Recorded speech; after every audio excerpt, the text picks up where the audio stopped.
All right, welcome to Is It Prophecy here on Israel National Radio on Route Sheva, and the show is simulcasted as Messiah Hour on YouTube. Email me, messiahhour@gmail.com. If you go to our YouTube channel, you can check out a lot of our previous episodes with Rabbi Yosef Mizrahi, Rabbi Lazer Brody, Rabbi Kent Sparrow, Dr. John Schroeder. We have a lot of great stuff on there. On today's episode this afternoon, it's our pleasure to be joined by Rabbi Andy Kohlenberg, who's going to talk about a very special Facebook group known as Zichron Tuvia Shabbat Inites. Rabbi Kohlenberg, welcome to the program. Thank you. So tell us how long this program, Zichron Tuvia Shabbat, has been in existence. Well, it's approximately 4 years. Could be a bit longer. You could check the Facebook page. Probably the Facebook group probably has a date when it was created. Okay, and tell us the purpose, the idea behind the group's creation.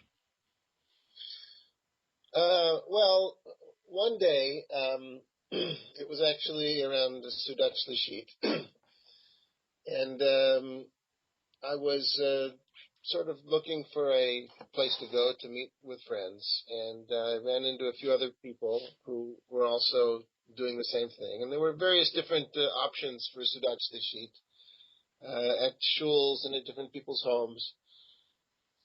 But none of them, were sort of informal gatherings of friends where people could just interact with each other in a free and spontaneous way. And so I had the idea, I was just talking to a few friends that I happened to be with at the time. Let's try to get together and do something together for the neighborhood in general, for people to be able to come without any, sort of fixed framework, and without any sort of specific family setting. And we could just get together and enjoy each other's company and have a good time. It never worked for Seudat Shlishit. It only worked, people only interested when I invited people for Friday night. And so that's how it started. I started inviting people for Friday night, and of course, there's so many people in the Nachlaot area, so many single and alone people who, have nothing to do, no place to go for Shabbat meals. And it just sort of caught on. And it was always on the basis of potluck. People would bring, all the guests would bring food, and they would help set up, and so on and so forth. And we had groups of up to 16, 18, sometimes 20 people crowded into the little apartment dining room. And that's how it went. And people enjoyed themselves, and it grew from that. Now, when you talk about no framework, meaning anyone can come to the meal, they don't necessarily have to be religious. Is that what you're saying by framework? Well, that's true. That's not what I meant. What I meant was that, you can go to, there are various families and institutions, shuls, that offer Shabbat hosting for Seudat Shlishit, and, more families that do it for Friday nights and Shabbat day. But they're all sort of very structured experiences. You sit down, the leader, makes announcements, and he makes Dvar Torah, and he tells people, now we're going to sing, now we're going to do this, now we're going to do that. And it's just very structured. And there's usually an educational agenda, which is very good, to have an educational agenda. And there's a structure to it. And I'm not against that. I just thought, that it would also be nice to get together on the basis of spontaneous, unstructured gatherings so that people could interact freely. Again, this is It Prophecy here on Israel National Radio, Route Sheva. The show is simulcasted as Messiah Hour on YouTube. You can email me, messiahhour@gmail.com. We're continuing our conversation with Rabbi Andy Kohlenberg, and you were talking about the fact that there are people of different, backgrounds, if you will, or tell us about the backgrounds of most of the people that come to these meals. I see. Okay. Well, there's really no there's really no, what can I say? The backgrounds, it's any possible background. I mean, you have to be somebody who is interested in, a Shabbat meal. So you'd have to have some sense of being religious or traditional in that sense. But I don't even know, necessarily people's religious background or status. When I ask people to bring things, I only ask people who I know are religious and keep Shabbat to actually bring food that they make. If they're not, then I'll say, bring some salatim that you buy in the store, or bring some wine, or bring something like that. I only ask people to make things if I know that they're religious. Okay. But other than that, I don't even know. It doesn't matter to me. Yeah, and I like that. It's very nice because I had a friend of mine that went to one of these, and she's pretty secular. So I just found out after she went, she told about it. I'm like, oh, that's very interesting. So is there been, I guess, of kiruv involved? Not that you have an agenda, but a lot of people don't do that. If someone's not religious, they will not be invited to a Shabbat meal for whatever reason, which is, I don't know if that's necessarily in the spirit of the Torah, but it sounds like what you're doing is more in the spirit of the Torah. So just talk about that aspect. Right. Well, I like to think that it's in the spirit of Torah. It's in the spirit of caring about your fellow Jew and about your fellow human being. But there's no kiruv agenda at all. There's no kiruv agenda. I have never been into that. I'm not, if somebody's interested in becoming closer to Judaism, that's great. I'll do what I can to help and to support. But it's not an agenda of mine to do that. It's never been. Even when I was working as a community rabbi, I was more the type of a rabbi that would accompany a person at, where he is at, without having any agenda of making him into something else. And, when people have been listening when I say Spirit of the Torah, I mean, you look at Abraham Avinu when he had people over, his tent had 4 different entrances. He had people over who were idol worshippers. I mean, he had everybody over, and I guess that's why I'm saying this is an interesting idea that it's similar. Was there any, I guess, motivation of reading about Abraham Avinu and starting to do this in that respect? No, not. I wouldn't. I suppose. I don't know. Not specifically, but of course, Avram Avinu is is a symbol in our religion. He's more than a symbol, but he represents Achnasat Orchim. Providing hospitality for guests, and that, of course, is a value that I identify with. Now, as far as the location, does it rotate every week, or is it the same place all the time? Tell us a bit about that. I wouldn't say it rotates every weekend, although there are a few members of our social group who do host, and I suppose you could say that the social infrastructure of the Zichron Tuvia Shabbat invites was put to use in order to to bring people together there as well. But yeah, in fact, the reason why it's called Zichron Tuvia Shabbat invites is because that was the street where I lived on when I started it. Huh, okay. And even when I moved away from there, I moved to 2 different locations since then, it kept the name. Gotcha, okay. And now I'm back in Zichron Tuvia, so it's, but, sometimes we'll have the meals, in my apartment. Sometimes we'll have it in someone else's apartment. When I was living somewhere else, we had it there. And recently we began having it in the shuk for Shabbat lunch. And would you say that the demographic of people, is it mostly singles, because they're probably, single people listen to the show that might be interested in more opportunities to meet other singles. So is that the demographic, or is it married couples? What would you say as far as the demographic of people coming? It's mostly singles, and it's singles of all ages. Mostly English-speaking people, immigrants to Israel, students, whatnot. But there are also Israelis who come. Mostly singles, and it's not exclusive to to singles. We do have we have a few couples that come, and I invite couples from time to time, and they're welcome. Now, this is just something I want to know if you notice this or not. I know Rabbi Kohlenbergs, he has obviously meals in Malo Daphna. He has people from all over the world, and he has non-Jews come as well. I want to know if you notice if that ever came up, if non-Jews came, just because there's a lot of non-Jews interested in Torah and Shabbat and what happens in Shabbat. I want to know if that happened by your meals at all. Well, I mean, I have invited non-Jews who I happen to know to come,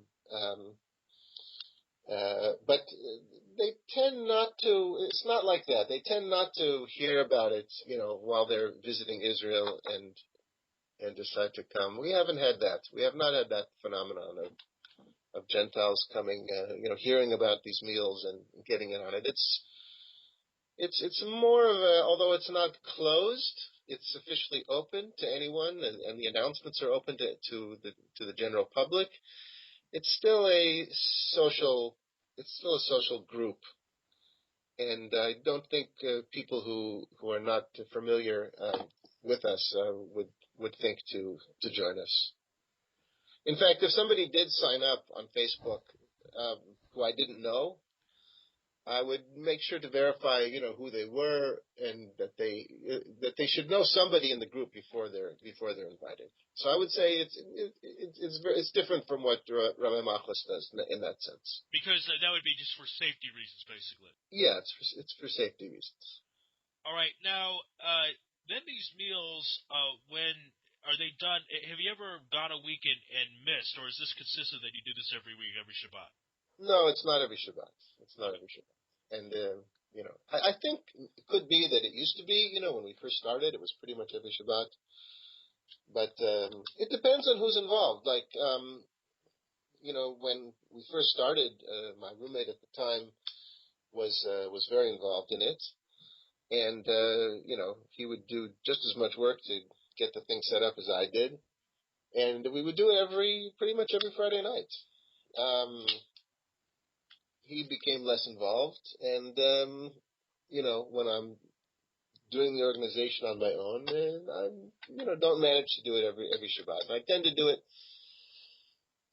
for lunches instead of Friday night dinners as well. It's another change. Again, this is a prophecy on Israel National Radio, Arut Sheva, and the show is simulcast as Messiah Hour on YouTube, and you can email me messiahhour@gmail.com. I want to know, just kind of out of curiosity, any singles met at these meals that ended up dating, getting married, any of those type of stories? Yes, there was one. Nice. There was one story to that effect. Yeah. So two and more that was automatic Omaha. So there you go. I don't know.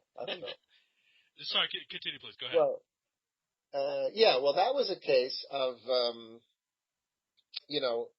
this woman who I knew as a friend. Actually, it was through different social circles, slightly different social circles that I met her, and because I knew her through that, I added her to the list of invitees, and I would also invite her personally to Shabbat meals. And every now and then, a person like that, decides to come along for a meal, and that person started coming, and she noticed my roommate at the time, a different roommate, not the one that was mentioned before, and she asked me about him, and I recommended him, and they're married today.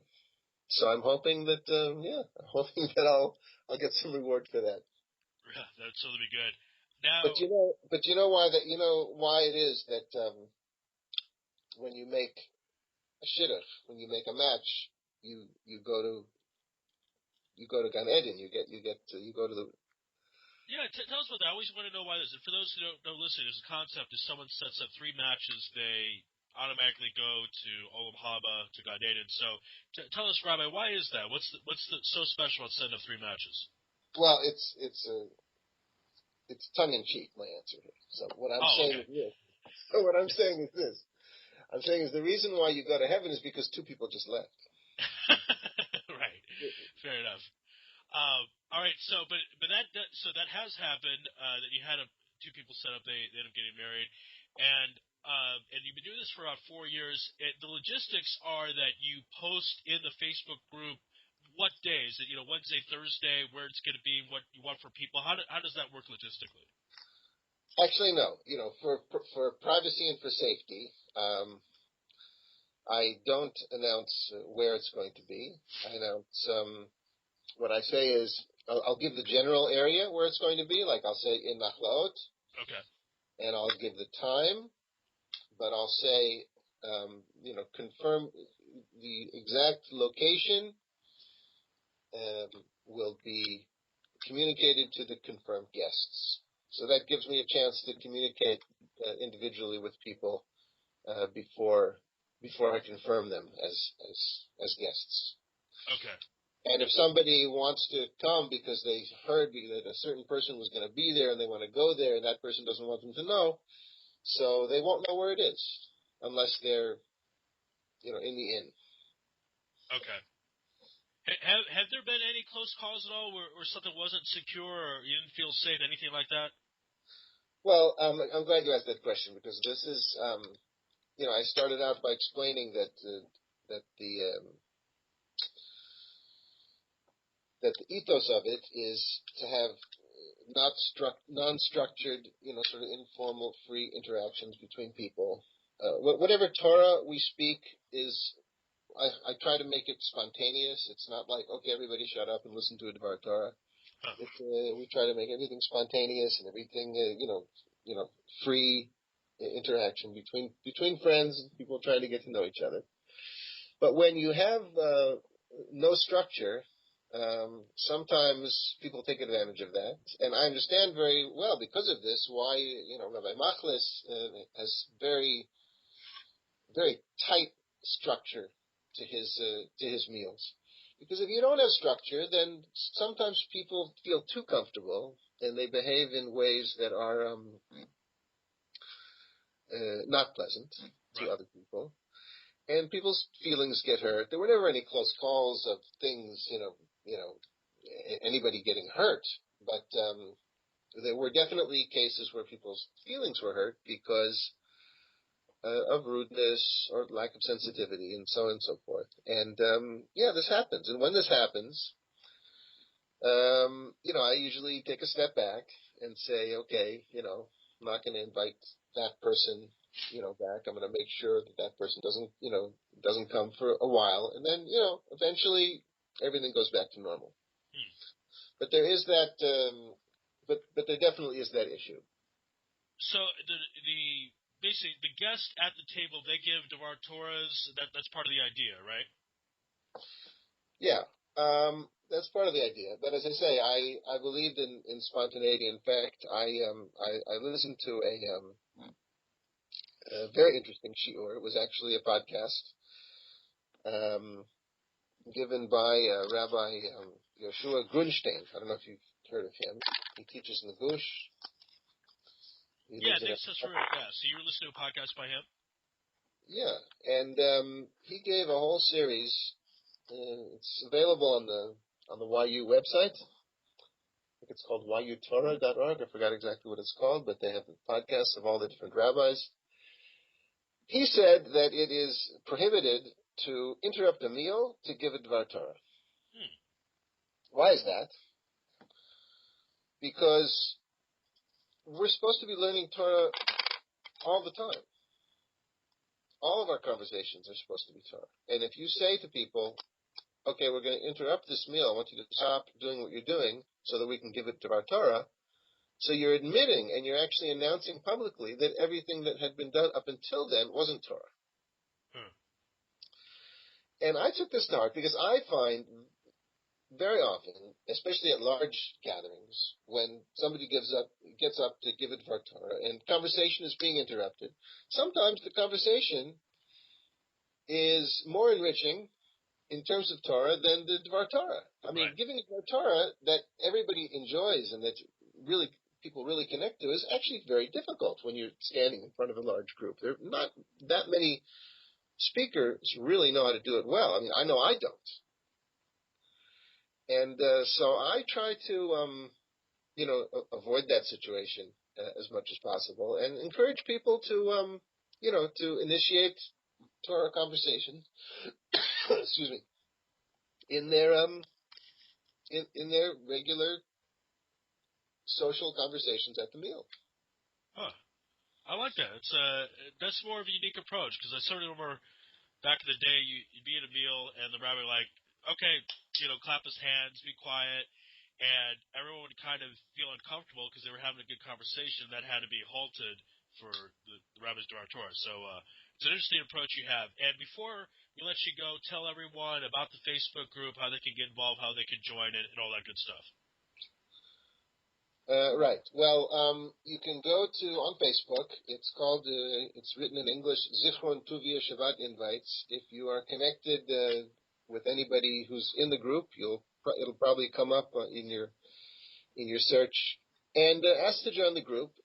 Not everyone is accepted into the group immediately. If you ask to join the group and I know you, I'll add you to the group. If I don't know you, I'll contact you and ask you who you know that's in the group, or mutual friends. People that don't know anybody in the group can't really join. You have to know somebody in real life before you can be part of the virtual social network. But that's what you do. You go to the Zichron Tuvia Shabbat inites. You add yourself to the group, and then you wait for either to be approved or a message from me. You'd have to check your, if you're not friends with me on Facebook, you'd have to check your other inbox in Facebook, because otherwise you won't see the message. Okay. All right, good stuff. Everyone can check out the Facebook group there. Rabbi, thank you for your time. We really appreciate it, and good luck to this group. I like the idea and hope it just continues to grow in its success. So thank you very much. Well, thank you, Ari. All right, be well. Okay. All right, everyone, stay tuned. We're going to have Jeremy Feldhammer on the other side of this break. This is It Prophecy on IsraelNationalRadio.com.